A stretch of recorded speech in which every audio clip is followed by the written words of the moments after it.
আজ 2024 সালের 21শে জানুয়ারি। এখন বেলা 3:30 বাজে। আমরা ওড়িশার মধ্যে এক টুকরো তিব্বতে এসেছি, জিরাং পদ্মসম্ভব মহাবিহারে। এই বিশাল বৌদ্ধ মহাবিহারে আমি 5 বছর আগে এসে বিস্তৃতভাবে দেখেছি, তাই আর ভিতরে ঢুকছি না। দেবাংশু প্রথমবার এসেছে, তাই ও ভেতরে যাচ্ছে। এটার নাম পদ্মসম্ভব মহাবিহার। আমরা এখন এর ভেতরে ঢুকবো। ভেতরটা এত বড় মনাস্ট্রি, বিরাট বড়। তবে আমরা তাওয়াং দেখেছি, রুমটেক দেখেছি, তো তাই তাদের কাছে এটা কিছু না। কিন্তু এই আমাদের পূর্ব ভারতের দিকটা চিন্তা করলে এই মনাস্ট্রিটা কিন্তু বেশ বড়।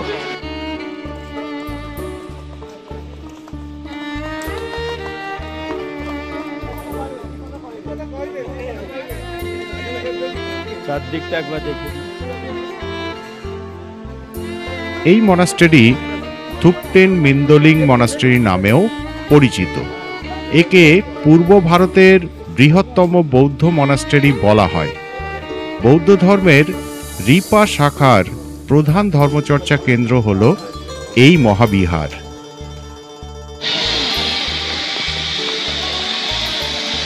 কোন একটা উৎসবের প্রস্তুতি চলছে, তার জন্য মেরাব বাঁধা হয়েছে।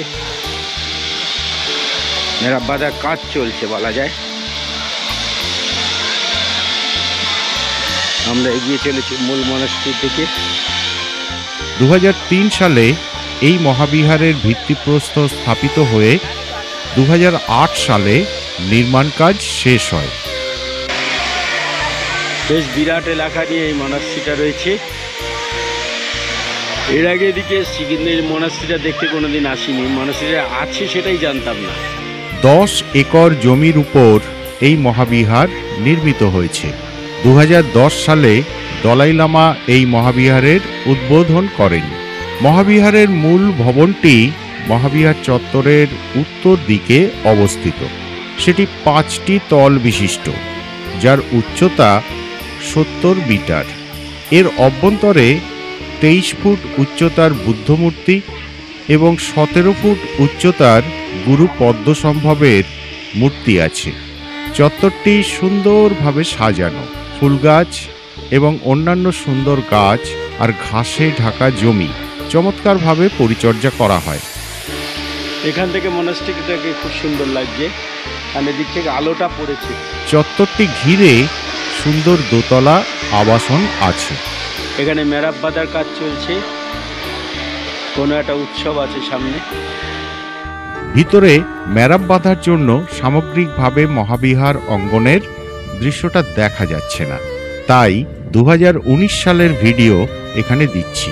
মহাবিহারের মূল ভবন ছাড়া এখানকার ভিক্ষু বা সন্ন্যাসীদের থাকার জন্য দোতলা ভবন দেখা যাচ্ছে। এই মহাবিহারে 200 জন বৌদ্ধ সন্ন্যাসী থাকেন। এখানে বৌদ্ধ ধর্ম ও বিভিন্ন তিব্বতীয় বিদ্যার চর্চা হয়ে থাকে।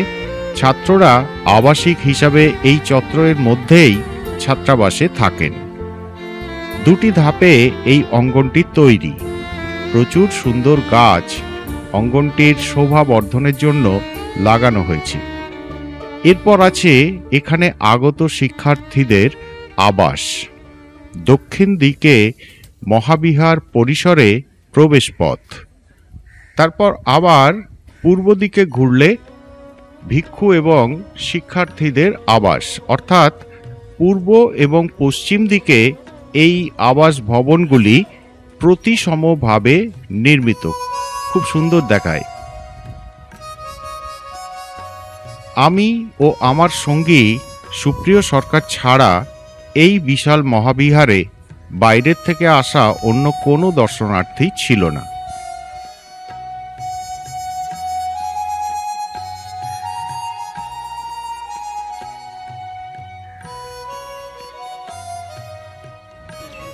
আমাদের গাড়িগুলো দাঁড়িয়ে আছে।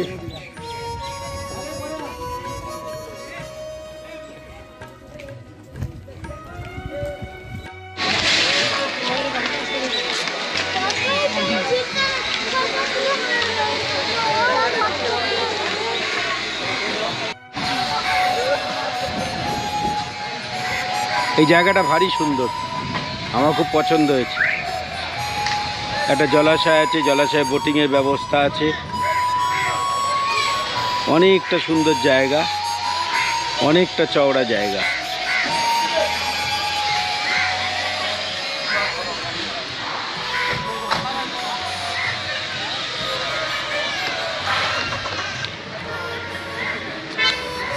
এখানে বেশ বড় একটা চোরতেন রয়েছে, যাকে বিভিন্ন লেখায় স্তূপ হিসাবে উল্লেখ করা হয়। এখন 3:45 বাজে, আজ আরও অনেকটা পথ পাড়ি দিতে হবে, তাই এই সুন্দর জায়গাটা ছেড়ে আমরা এবার বের হয়ে যাব।